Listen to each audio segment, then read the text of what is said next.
Welcome to The Screen Queen, the show where I'll be talking about your favorite TV show or your favorite movie. You'll just have to listen to find out. This is your host, Samantha Parrish. Hello there, and welcome back to the show. As always, I am your lean, mean movie talking machine, your media queen, Samantha Parrish. And welcome back to Trailer Time. It's been a while since we've did one of these episodes. There's been some good movies coming out, and with all the holidays that's come up and the stuff that I've been going through, Trailer Time just kind of became a footnote. But now with the new schedule of alternating it, that you get a Screen Queen episode and then a Trailer Time episode every other week, it feels good to kind of bring this back, and it now has a healthy spotlight in the show, as it should. And I figure, why not fall back on the series then? And I figured, what a better way to fall back on the Trailer Time than to talk about The Fall Guy.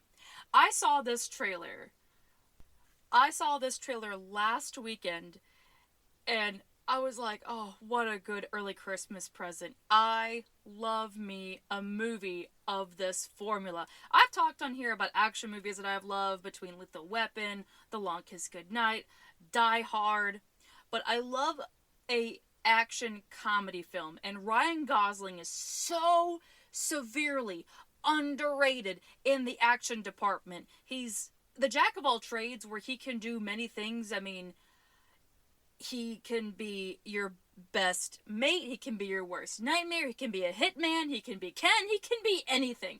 Maybe he was really Barbie the whole time, because I think, realistically, Ryan Gosling can do everything, and he does a great job at it.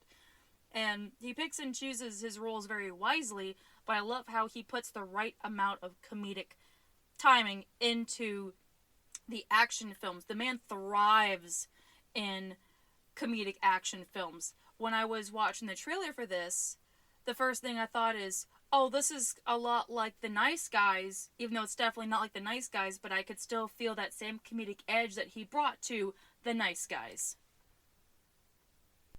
So before I get ahead of myself, let me explain what this movie is about for those that haven't seen the trailer.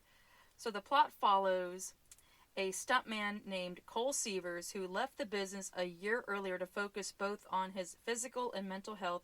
He's drafted back into the service when the thing won't load because the internet sucks out here. What a hell of a cliffhanger we just went on.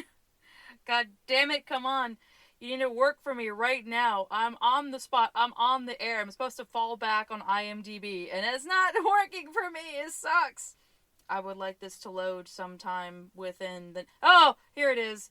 He's drafted back into the service when the star of a mega-budget studio movie, which is being directed by his ex, goes missing. Oh, that's hilarious. That is hilarious. In a way that does kind of fall in the same realm of, like, The Nice Guys, because that plot followed a porn star that got killed, and then there's another one that went missing, and he and Russell Crowe's character are trying to find her. But this is like a whole different realm from The Nice Guys, where there is a lot more action put into it, and he does play a different character that, from what I see in the trailer, appears to be a little bit mixed on being calm and being flighty. Like, there's a part I remember from the trailer where he was about to jump off of, like, a 2-story building, and he's like, no, but then he's getting shot at from the other guys, and he's like, oh, he's got no choice but to jump. Like, anything that does that kind of humor, I am sold, 100% sold.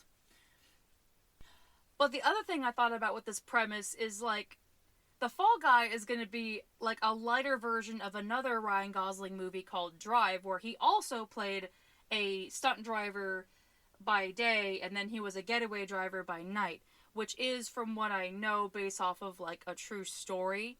And having Ryan Gosling playing another person who is involved with Hollywood, but then gets involved with a whole bunch of like crime hijinks, like, I don't mind the fact that it does something different with the same premise. Like, I'm all for using the same trope if you can utilize that trope and do it in different ways. It's like ice cream. You can have all the different flavors. It doesn't matter what you get. But I also want to give the spotlight to Emily Blunt in the movie.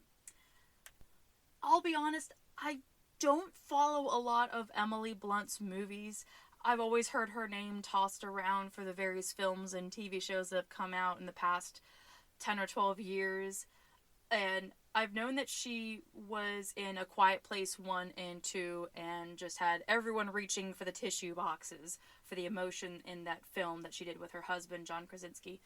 And I know that she was also in Edge of Tomorrow, so she was already in an action movie, so seeing her in The Fall Guy, it's like, okay, she definitely knows her way around the action genre, so I have no worries about her being in this, but I've also heard that she gives such good layered performances that, just like with Ryan Gosling, you can put her in anything and she can just spread her wings. So I think that's a perfect casting choice to put both of them together. I've never seen a movie where Ryan Gosling didn't have perfect chemistry with someone. Well, maybe everything except for The Notebook, but that's another story. But the one thing that I was laughing to myself about when I was preparing to record this episode, I was talking to my best friend Ace, and I was going through the list of the new movies coming out so I can get some of my choices together for the next batch of Trailer Time episodes. And when I found The Fall Guy, I always explained the premise to Ace, and without looking further into the film, I was able to explain it to him as something in the same realm of Bullet Train. And what do I see in the smallest writing under the title? It says, from the director of Bullet Train. And I'm like, oh God. I was like amazed at myself that I just made an off-the-cuff reference and ended up being right, that it is in the same realm of Bullet Train. And then looking at the pieces I saw from Bullet Train and seeing the trailer, I'm like, yeah, this definitely has the same atmosphere. I'm gonna like this movie. I cannot wait for this movie to come out. As a lover of the action genre, it's nice to see that no matter what new films come out, it does feel like it's still following the coattails of other action movies to breathe new life into the genre. Let's just say, I can't wait to see the nice guy turn into the fall guy. And that is a wrap on the episode for Trailer Time. Thank you for coming back to my little sideshow. It's been nice to just do an easy breezy episode. Before the next episode on The Screen Queen, if you want to catch up with me, you can find me on my Instagram at The Queen of the Screen. I also post up some funny movie-related stuff on TikTok, where you can find me at the username at The Mystical Space Witch. And if you're interested in the books that I write that are very weirdly action-packed, you can find them in the description box. You all take care now. Have a wonderful Thursday. And I will be back with Heartbreak Ridge. Until then, this is your Screen Queen, signing off. Bye-bye!